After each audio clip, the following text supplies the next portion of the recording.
Di antara para tokoh Mahabharata, Ashwatthama berdiri sebagai sosok yang penuh teka-teki, seorang pejuang tangguh dengan takdir yang pahit. Ia adalah putra Dronacharya, guru agung para Pandawa dan Kurawa, yang dikenal sebagai salah satu dari 7 Ciranjiwi, makhluk abadi dalam mitologi Hindu. Namun, lebih dari sekadar manusia, Ashwatthama diyakini sebagai inkarnasi Dewa Siwa, ditugaskan untuk membasmi para ksatria korup yang merusak keseimbangan dunia.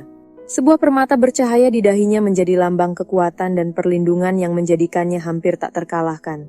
Dengan kepiawaian dalam panahan, peperangan, dan seni bela diri, ia menjadi prajurit yang tak tertandingi. Namun, sebelum kita membahas kisahnya, jangan lupa dukung terus channel Kisah Hindu agar semakin berkembang, dan terus semangat membuat konten menarik lainnya dengan cara tekan tombol subscribe dan lonceng notifikasi agar kamu tidak ketinggalan kisah-kisah menarik berikutnya di Kisah Hindu. Ketika Perang Kurukshetra, Ashwatthama berjuang di pihak Kaurawa, didorong oleh kesetiaan tanpa batas kepada ayahnya. Ia menyaksikan sendiri betapa perang menghancurkan segalanya, hingga akhirnya tragedi terbesar menimpanya, yaitu Drona gugur di tangan Drishtadyumna, saudara laki-laki Draupadi. Kesedihan yang mendalam bercampur dengan amarah yang membakar, dan dalam hatinya hanya ada satu tekad, yaitu membalas kematian ayahnya.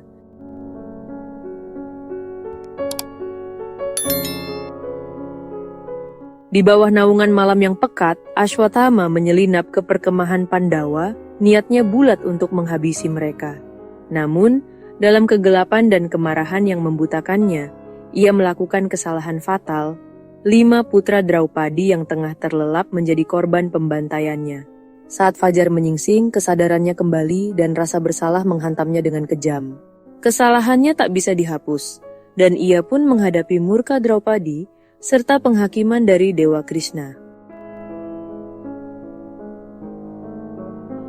Sebagai hukuman atas kebrutalannya, Krishna melucuti permata suci dari dahinya, mencabut perlindungan yang selama ini menjaganya.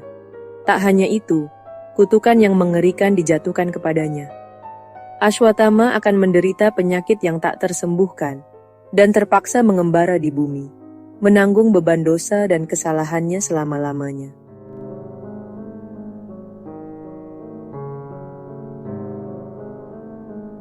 Hingga kini, legenda menyebutkan bahwa Ashwatthama masih berkeliaran di hutan-hutan dan gunung-gunung, menunggu berakhirnya Kali Yuga. Ramalan mengatakan bahwa di masa depan, ia akan bertemu dengan Dewa Kalki, avatar terakhir Wisnu. Pada hari itu, kutukannya mungkin akan berakhir, dan ia akan menemukan kebebasan yang telah lama dirindukannya. Lalu apakah benar kelahiran Ashwatthama adalah Awatara Siwa? Asal-usul kelahiran Ashwatthama memiliki keterkaitan dengan peristiwa Dewata yang terjadi selama pengadukan lautan kosmik. Dalam pengadukan lautan itu, racun dahsyat bernama Halahala muncul, mengancam untuk menghancurkan seluruh alam semesta.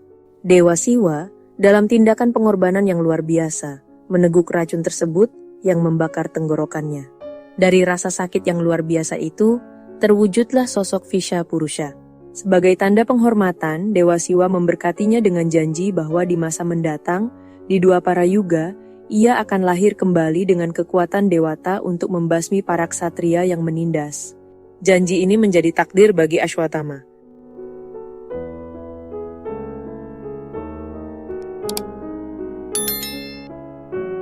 Dalam Mahabharata, Ashwatthama lahir tanpa melalui rahim manusia, menjadikannya Ayonij. Silsilahnya menghubungkannya dengan Maharshi Anggiras dan Maharshi Bharadwaja dari garis keturunan ayahnya, serta Rishi Shardwan dan Maharshi Gautam dari pihak ibunya. Dibentuk oleh ajaran keluarga Saptarishi, ia dianugerahi kebijaksanaan dan energi spiritual yang luar biasa. Namun, yang paling istimewa adalah permata di dahinya, yang menjadikannya hampir tak terkalahkan, serta memberikan perlindungan mutlak terhadap rasa lapar, haus, dan penyakit.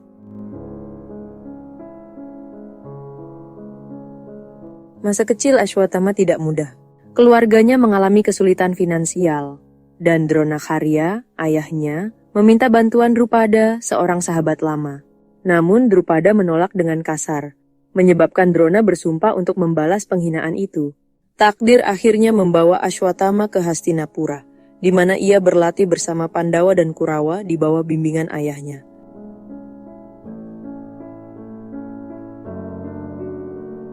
Perannya dalam Mahabharata semakin menonjol setelah kematian Karna.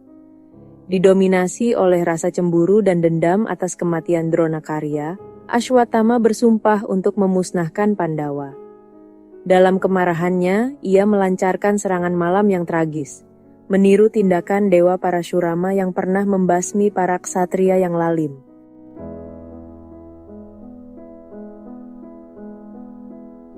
Di balik semua tindakannya, kisah Ashwatthama adalah cerminan dari akibat kehancuran yang ditimbulkan oleh amarah yang tidak terkendali. Ia menjadi simbol peringatan bahwa kebijaksanaan dan kendali diri lebih berharga daripada kekuatan semata. Mahabharata mengabadikan perjalanannya sebagai pelajaran abadi bagi umat manusia.